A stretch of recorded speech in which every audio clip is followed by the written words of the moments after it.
Hey, this is Banning Liebscher. Welcome to Season 6 of the Pastor's Podcast. This season, we decided to record all of the sessions at our annual Pastors Conference here in Sacramento. And man, they were dynamic, so encouraged by each one of these conversations. Today is going to be a good one. Becky Johnson and Dianna Nepstad. Dianna Nepstad is actually a pastor in the Bay Area. Her and her husband, Sean, run a phenomenal church that's making such a difference. I call them and get input all the time around stuff, around their small groups and how they're reaching people. It's really phenomenal. I love that Becky and Dianna were able to sit down. It's absolutely going to strengthen and encourage you. I want to tell you, outside of just the podcast, which this podcast is done by pastors, for pastors, it's really for anybody in the trenches building the local church. But we also have a few other resources. I mentioned as well, we have a pastors conference. It's for pastors, church leaders, and their teams. We do it annually in January in Sacramento. But this year in 2024, we are launching our first annual in June Pastors Conference in the UK in Birmingham. And so if you're in the UK, if you're in Europe, we'd love to have you out and be a part of that. As well, we have a school of leadership. It's for leaders across the board, those that are wanting to grow in their leadership, those that are in current leadership. We have many people in pastoral ministry and church ministry that also jump in and are part of it from all over the world. You can check it out at JesusCultureSchool.com. You are going to be blessed today by the conversation between Becky and Dianna.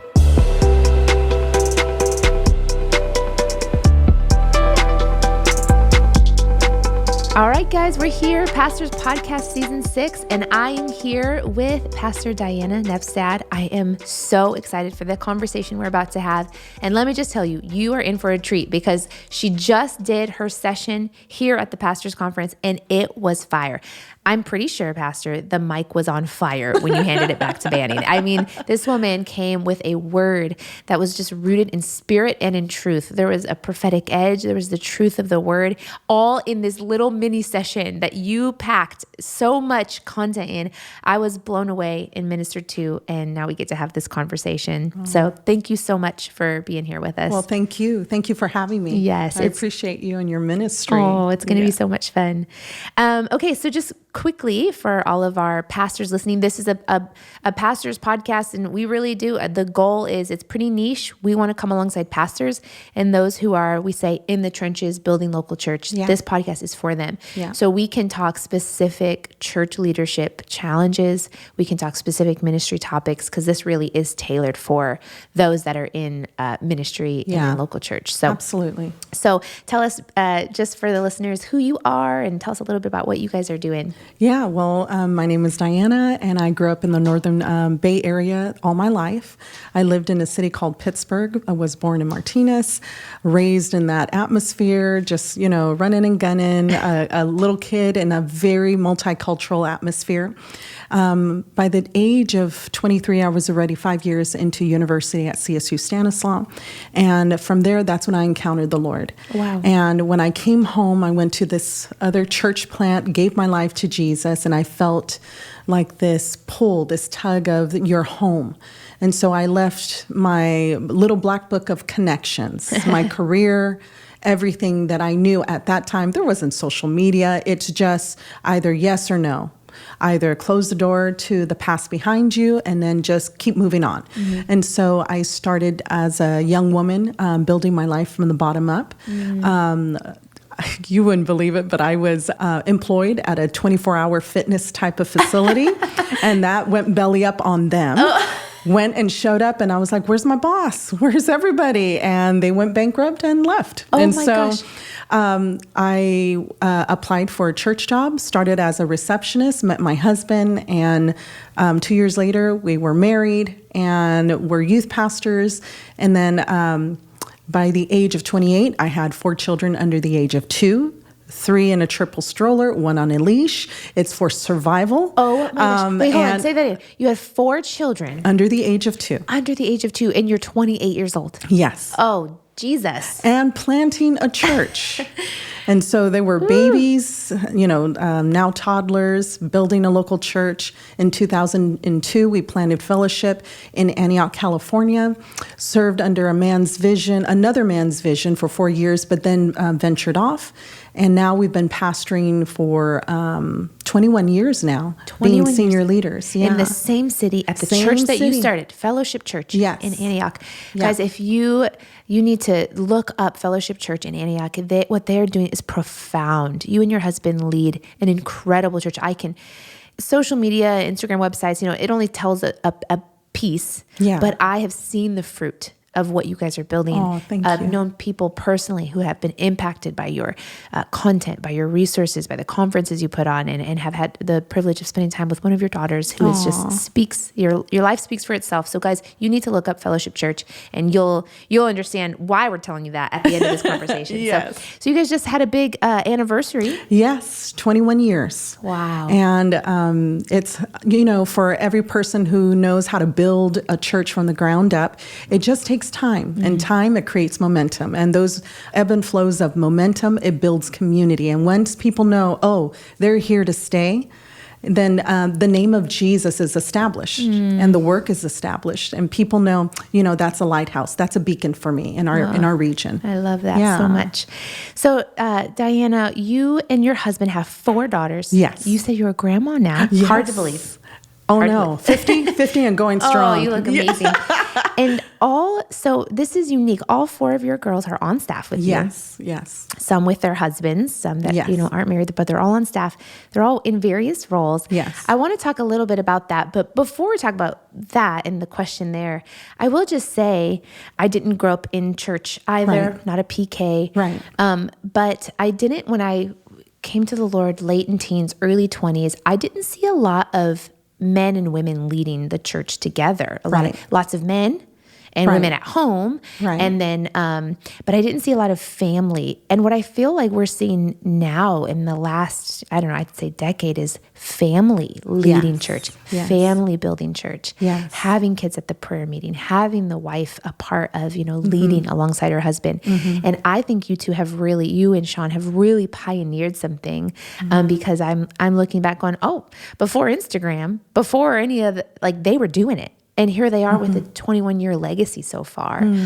And I think you and your husband are a family my husband and I look to, because I think you're just, I just want to thank you for what you fought for and what you are modeling, and let you know that we're watching. And thank you. We're gleaning from you guys. And so, you hear horror stories of pastors' kids. We've heard them all too. Oh my gosh. I told my husband, I said, I don't want to have pastors' kids, because I was a youth pastor for 8 years. And he goes, why? I said, because they all scare me. And then he's like, well, it's tough, sister. You're a pastor and we're having kids. So we're going to have pastors' kids. Yes. So we look to the beautiful stories for hope and okay, that doesn't have to be the narrative. Yes, exactly. And so can you share just a little bit about, let's just dive into that topic. What did you do along the way? And then we give God the glory and credit, right? But we as parents are their first pastors and they're disciplers of our children. What have you and Sean what are some things you've learned along the way as you've now parented 4 children that are serving with you guys and on staff with you? Well, my husband comes from 5 generations of church planners. Wow. And so he even has historical legacy in, I believe it's northern or southern Dakota, where his great grandfather was sitting on the Senate, and he was, as part of the Methodist or Wesleyan legacy of churches, he planted churches, about over 30 plus churches in that region for that movement. And so he comes from a long line of pastors. And so we have pastors, preachers, teachers, prophets, evangelists, everything, the whole gamut. And you see that there were men and women all throughout his family just being used by God. They would travel as missionaries. They would go and preach the gospel. They would prophesy. They would hold the offices of being evangelist or prophet. And so that was my go-to. That was the environment that I saw when I came to faith, that this is it. And even in the Spanish movement of churches, you have female ministers that would preach, teach the gospel. Yeah. So that was not new to me, but for a lot of people that are not in those veins, that's the first time for them.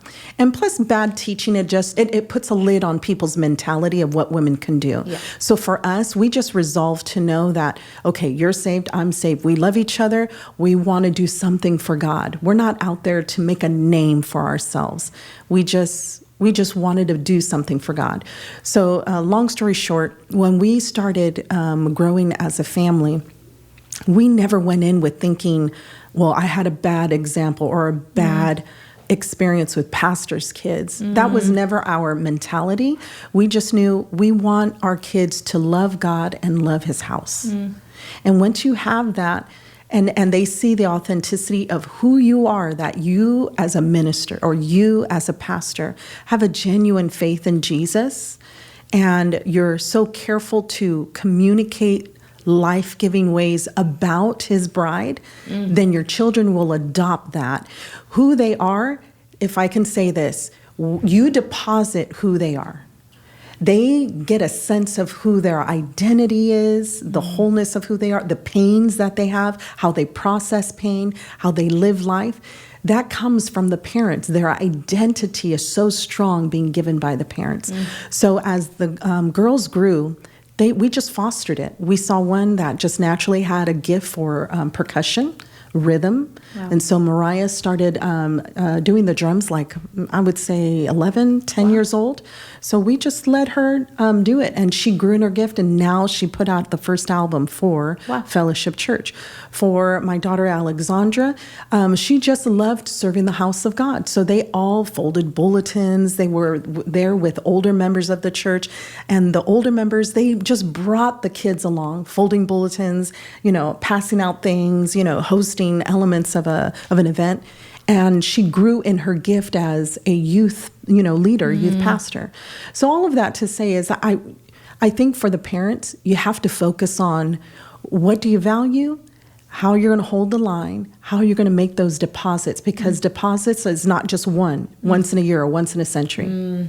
It's continual throughout the child's life. That's really good. How did you guys navigate the tension of, I don't want to burn them out. I don't want to have them at the church all the time. I mean, you are planting this church with babies and toddlers. Yeah. So there's the reality of where they just, we're here and you're going to be a part of it, or did you make intentional time to pull them away? I hear a lot of parents in that wrestle of, I don't want them to, I'm afraid to have them there too much. I don't want to burn them out. Yeah, I never entertained that. Ooh. It was never in my language. Wow. And so whenever we went to the house of God, I never painted in a picture where it was a bad light. Wow. And I've been hearing that more. It's like, well, I'm afraid. I was never afraid. Because I don't want to say that I didn't know better. It's just, I just knew the impact that God had on my life, how the Holy Spirit, just confronted my life. And I couldn't wait for the kids to have their first encounters with God. What if the day that I stayed home, that was the night that they would have their encounter? I have that thought often when I go, oh, should I keep them back from the prayer meeting? The Lord is like, what if this is the moment that I speak to Lucy and call her? Yeah. Call her into her destiny. Exactly. If they're not there, they won't have the encounter. Yes. Yeah. And whatever the environment, I never painted the picture in a bad light in my own mind, and it would never come out of my mouth. And the girls knew that, okay, I know they have short attention span, so I brought coloring books. Yeah. I brought their toys. Yep. And if they played a little, that's okay. They knew that something was in the atmosphere. And they always leaned in when they sensed something shift or change. And so when I saw that they were tired, I would look at my husband would look at me and say, okay, it's time to take them home. Yep. Like they're full. They're done. Yeah, they're done. Let's go home. Wow. And while one stays behind and ministers to the body of Christ. Wow, that's really beautiful. I hear, I just actually in one of our breakouts here at the Pastors Conference, a mom stood up and said that the biggest hurdle she's facing right now in ministry is mom guilt. And I hear this a lot. I'm sure you do too. I don't know, maybe not, but from younger moms, or I have, I have a lot of women ask me, don't you have so much mom guilt about working in the church, and shouldn't you be home every single moment with them? And aren't you sad when you're away? Like, don't you feel bad when you're away from them? And I think I'm kind of ruffling some feathers with my narrative there, because I'm like, no, I am unapologetically answering the call of God in my life, and I'm bringing my children alongside. Yeah. So I don't know, what would you say to women or moms who are like, man, did you ever feel that? No, because my story is a little different. I didn't step into pastoring till later in life, if I could put it that way. Okay. I was his wife, and I pastored alongside him. When we planted the church, I was just there as a model of not only of femininity, but a model of strength, prayer support, all of that. Okay. But as far as preaching ministry, that didn't come till later. So let me kind of flesh it out for you. For me, I just, at that time, 4 little ones, to have them in daycare or someone else's care, I just decided for myself, you know what? I'm going to dedicate these first primary years with them completely. Like, they have my attention. I homeschooled them. I homeschooled them all the way through high school. Wow. And they graduated all from college as well. Wow. And so I didn't want to miss those moments for me. But the gauge started to give that a little exchange where as they got older, then I owned a little more responsibility of ministry. So whether it's small groups, whether it's a growth track or a membership class, taking on more of the pastoral teaching, that came later, like around, I would say 10, 15 years into our marriage. Okay. And then I was ordained. And I basically, I'm ordained as prophet in our organization. And so I carried that for another, I would say another 10 years. And then after that, it was just, now it's side by side. Yeah. Where a lot of people, they're figuring it out. And as you're figuring it out, God will make a way. God will give the financial blessing in, daycare and all of that. Support, parental support, like grandparents being there for you. I would say for those who are in the trenches of ministry and you're wondering, okay, mom guilt.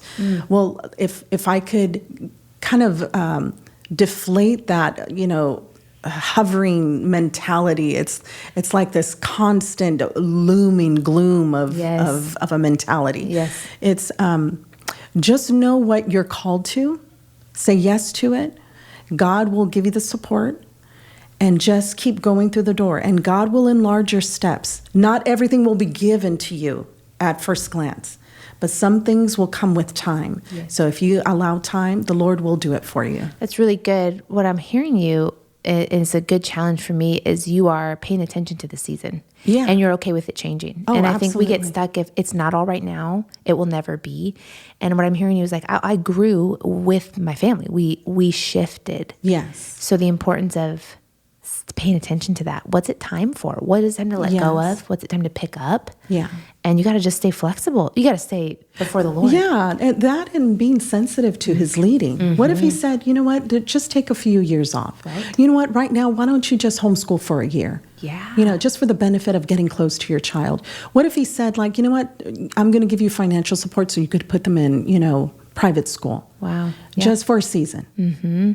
That, So- I think, is, I think we're just in the age of, we just got to get the right way in the Right. formula. There's options. Yeah. You have more options than what we had back then. Yes. So, really Lord good. bless you guys. That is a really good word. Yeah. Can we talk a little bit about leading alongside your husband? Yes. So I love the model that you guys, I just love watching you guys, and we love couples who are leading together, because you are very actively involved. So a little bit about what are you doing right now, functioning in the church, your specific role? Yeah. Right now, I'm managing the entire team, both the programming lane and the ministry lane. So my function right now, which is temporary, is to stabilize the team, have them grow so we can be prepared for expansion. Right now, we're about 3,000 to 3,500 in our community.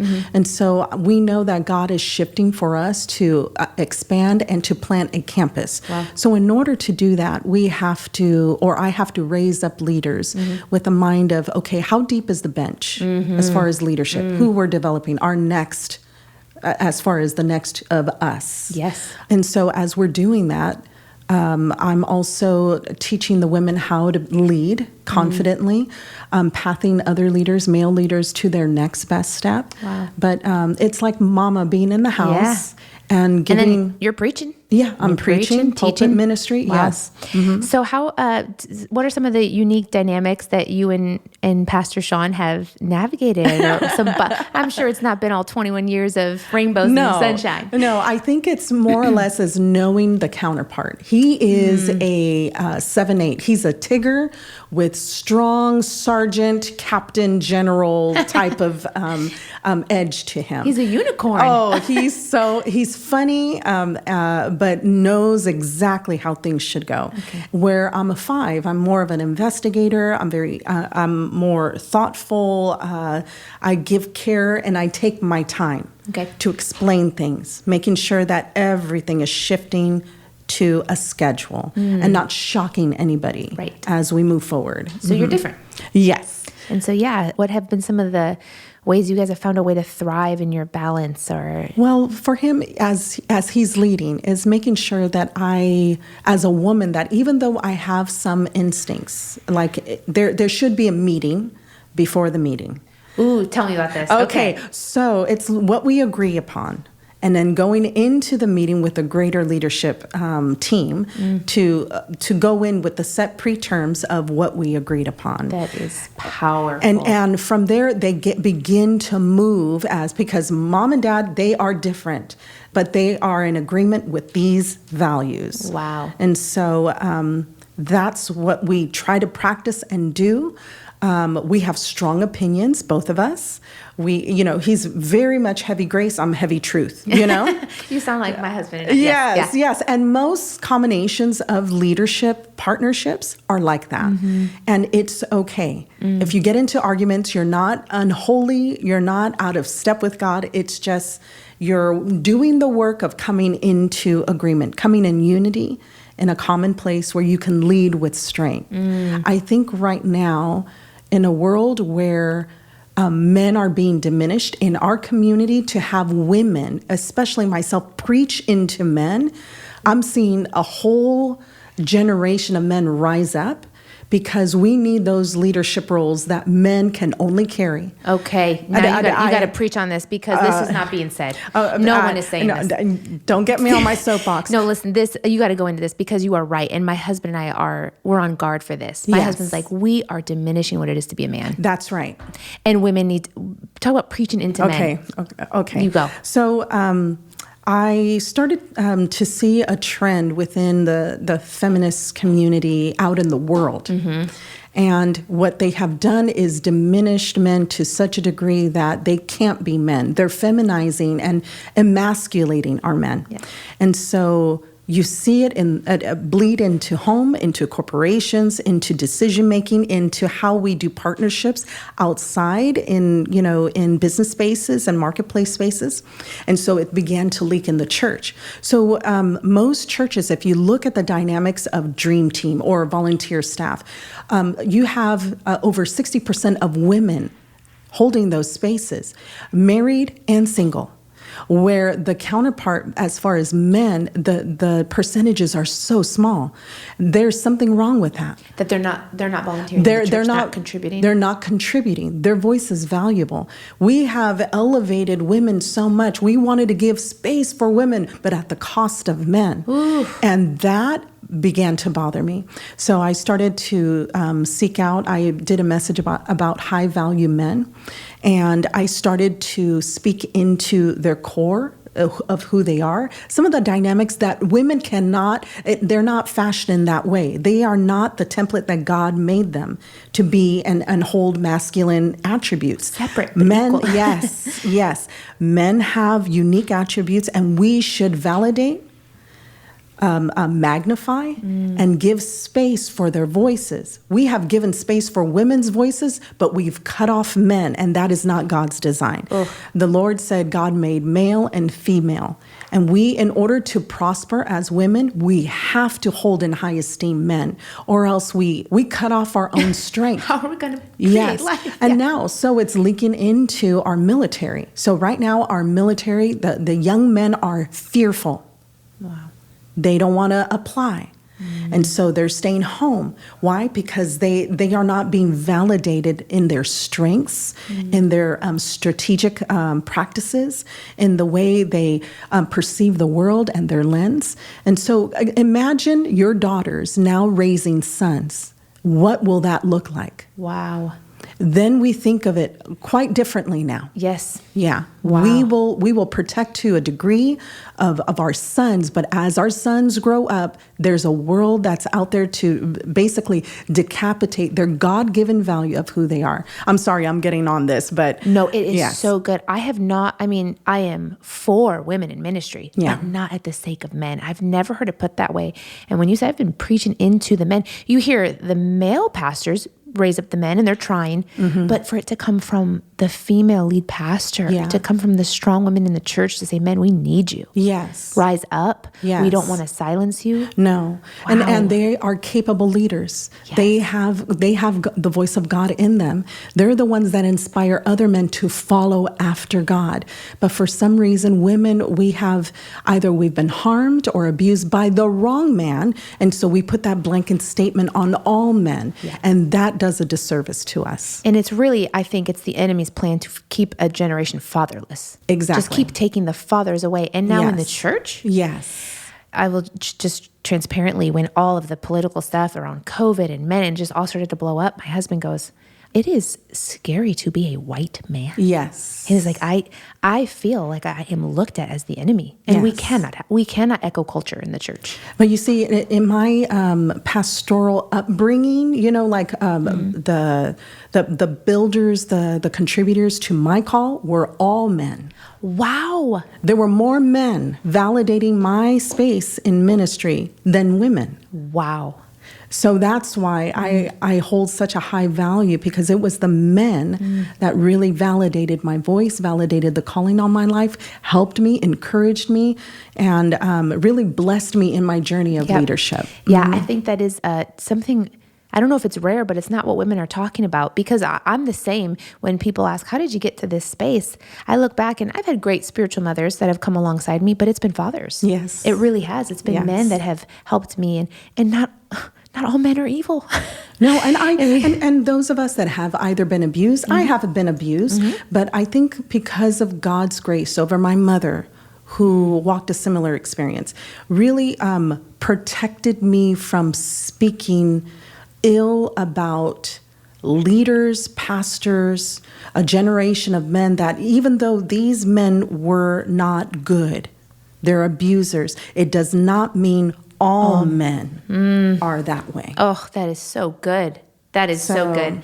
Yeah, I could go on that for a long time. Yes. So you and your husband, Pastor Sean. Yes. I get this question a lot, and I want to pitch it to you, because honestly, I'm younger in my journey, and I'm figuring this out. This is the question I get: How do I lead in the church as a woman and balance the being submitted in my home, yes, and honoring my husband, yes, and I want to see a generation of young women come up who, like, this is possible. Partnership is possible. Yes. I was asked to officiate a wedding. Yes. And she asked me to not use the verse, "Wives be submitted to their husbands," because I always use the verse, husbands lay your lives down and wives be submitted. Exactly. That's just a picture of when we look at the Bible, what marriage looks like. Yes. She said, please don't use that verse. And I said, well, I won't officiate your wedding. I believe in a biblical basis for marriage. And she's like, well, that word, is just triggering, and it turned into this whole thing. And I thought, oh, okay, this is what we're seeing in culture, and what you're alluding to. What does your guys' partnership look like in honoring him as your husband? Yes. And, what has that biblical submission look like while you lead in church and he champions you? It's just a beautiful picture. How have you guys wrestled through that? I think for me, submission is not a bad word. Submission is something that I have learned in my life along the journey. If I could give you a picture of what submission is, it's coming under, and we think it's coming under vertically, but really it's coming under his arm, coming alongside under his arm.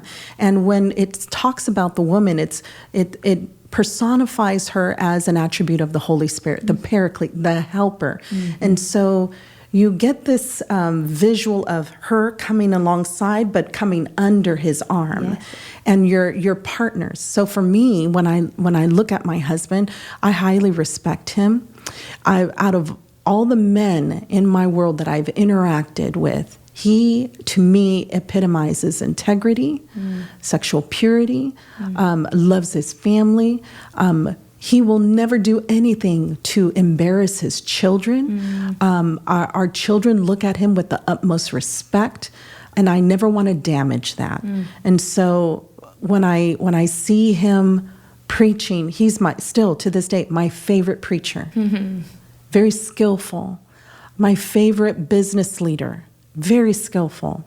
And when he manages and leads in our home, he knows that I lead in certain aspects. Yes. But he has my respect. And the day that the children and the wife lose respect for their husband, that's something to look at. And so for me, he has always held my respect with great honor and care. And so when we lead together, it was a journey of allowing space for me to grow, but knowing, I know full well, he's very skillful. Right. It took thousands of hours to get to the skill level. But Right, fifth generation pastor versus someone who wasn't. Yes. Yes, and he's had more practice at it. And so he is the lead pastor, and I am the co-lead pastor, but I know the final word goes to him. Does that make sense? Yeah, absolutely. And so we come into partnership. We lead together. There are things that I will give my input. If I'm passionate about something, we will discuss it. I call it deep fellowship. And I like that. And as we lead, the girls are seeing firsthand how we lead as a family. Yeah. Yes, there's safety in understanding. Yes, you can hash out stuff. Yes. You can argue about stuff until you come to a unity and decision. You could give contribution. You speak. You move. You make decisions. You lead in other capacities, and so they take some of those cues from looking at us as an example. I've seen too many where men devalue their wives. And that's a scary thing. Because what good is a pretty wife when she doesn't have equal value in contributing to the local church? You're disarming 50%, more than 50% of the church. Yeah. Disarming daughters, not building them up. And so I could give a story right now, but I don't want to do it. Anyhow. It's for the after hours. Yes. But it is a sad day when the pastor does not empower the women in the church who fulfills most of the leadership roles that are leading, building, dream team, volunteer staff, all of that. And it's, I would say, over 50% of the workforce. And when you eliminate that, you eliminate a good portion of God's army to impact communities. Wow. So I'm happy to say that you just come under. You know, you grow, and the Lord will teach you. He won't let you get away with poor theology and poor thinking about your space as a woman. Oh, that's so good. I love what you said there. Disarming daughters. That's a good word. Yeah. We speak into the men. We can't disarm the daughters. We have to raise up the sons. I love that. Before we end, can we talk a little bit about having your 4 kids on staff? Oh, yes. Yes. Okay. So I personally want to know, and I'm sure we've got people listening who have their kids on staff or will. Have you guys had to wrestle through the perception of nepotism or favoritism? How have you guys handled that with your staff? I've never heard of that until recently, which is in Hollywood, like the Nepo babies and all of that. So I think we've all heard that. Yeah. We weren't the ones to push them into ministry. It was our staff that was asking them to come and apply. Okay, that's cool. Because they were the culture carriers. They're the strong aligners. You know, they aligned a lot of the core values and they already embodied them. Wow. Because they've been with us for the longest time. And so when our team started to say, hey, I see these gifts and callings on your kids, I would like to interview them for certain roles. So they all started off on an administrative level and or worship level. And so it grew from that point on. So it wasn't hire them because they're my kid. Exactly. that's probably the difference maker. Yes. And I think, if I could say this for leaders, pastors, you need to see the anointing on your kids, that they're gifted and called into the ministry, not just give them a job on a team in ministry. Ooh. You're going to create bad tensions. You're going to create unnecessary difficulty for the kids to process, because if they get that feeling from team and staff, they will carry that and they will weep over it when they come home, that so-and-so is excluding me, so-and-so doesn't like me, and they won't be prepared to absorb all of the impact of that. Wow. Yeah, so you want to go ahead and empower them, give them, hear them, listen to their instincts, because they have instincts about the ministry that they pour their lives into. Oh, that's so good. Yeah. Your kids see firsthand how the team reacts, how the team feels. And oftentimes we push the most creative, most called kids out of the church because of those dynamics, if we don't clarify that within our team. Wow. Yeah. And I'm the kind of mama that I'm not into nepotism. Like, if you're not called, go into the business space. Go get a job at Carl's Jr. I did it too. You'll be fine. I like that. And I think as pastors, we have to ask ourselves, is my kid even called? Yes. Just because you are. Exactly. Is my kid called? And everyone will acknowledge, you know what? I see that. I could see why she leads worship. I could see why she does what she does. I could see why she's an administrator and a preacher. I could see why she's in youth, because they carry that, and people will recognize that. Right. But when the team is being quiet around your kids who are not called, you're setting yourself up for a very hard conversation with your children. Wow. Yeah, that's tough. And, if your staff is wondering, why do they have this role? Yes. Oh, because they're the pastor's kid. Yeah. You're in trouble. They'll see that they're gifted and called. Not being the other opposite end, which is like they're a load and we're carrying them. Ooh. That's tough. And if we really love our kids, yes, we wouldn't want to put them in that spot. No, go volunteer at a daycare. Go sign up at Kohl's. Go to Target. Get a job. I would rather you figure things out there than to try to figure it out on team. Wow. Yeah. And so, do you directly oversee any of your? Okay. Mm-hmm. And do you find yourself harder on them because they're your kids? At times, yes. But I know that they know that I'm watching out for them. But oftentimes it's the opposite. They are harder on themselves because they know they don't want to be perceived as weak, as not on time, undisciplined, or the things that go through a ministry child's mind. Yes. And so I think there's a benefit to that where it pushes them along to be better at their job. That's amazing. Wow. And all of your girls, different roles. Yes. According to what their callings. Yes. And would you say you've given them all, permission to not be a part, permission to go into the marketplace, permission to go? Yes, I have. My husband, on the other hand, he's like, no. But for me, yes, I would rather have them love Jesus. I mean, they had to weather through a lot, especially during 2020. Oh. They've seen a lot. And my apologies to all you parents that your babies had to see people that they love leave. And they were their friends, their connections, their first support, and all of a sudden they see that their friends, connections, and first support are speaking badly about mom and dad and don't want to do anything with the church. They don't want to have anything to do with church. And so my hope is that they will see mom and dad still love God and be true to who they are in the role that they've been called to, and that will attract them. My mom and dad are people of integrity, and I love them, and I see how they love God, and therefore I trust them. And so much of what I hear you saying, really the common theme through this is, and we want our kids to love the Lord. And what I hear you keep coming back to is be what you're about. Yes. Be the same at church and home. Exactly. I am not that person who's one thing on stage and another thing off stage. I am the same wherever I go. I will always be, like J-Lo has Jenny on the block. She will always be J-Lo, Jenny from the block. Well, I will always be Dianna Elisa Raras Nepstad. Grew up in the hood. Grew up in Pittsburgh, California, in the Bay Area, come from nothing. But God gave me everything. And my kids see that. Wow. And they love God because I lived a life of faith. Yeah. Not under a light, not with my name and lights, not with notoriety, surrounding me. No, there's not even a huge social media following. I really don't care to have a phone.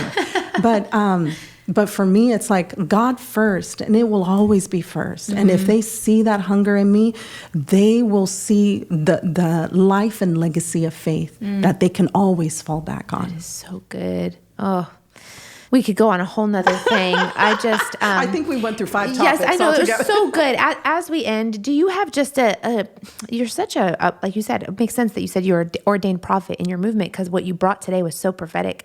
Just speaking to pastors and leaders, whether it's women or just pastors and leaders, what do you think the Lord is doing in this hour with families in church, with women, whatever? Just what's kind of if you had to close with the prophetic feeling that you have for the church in this time for leaders, what would that be?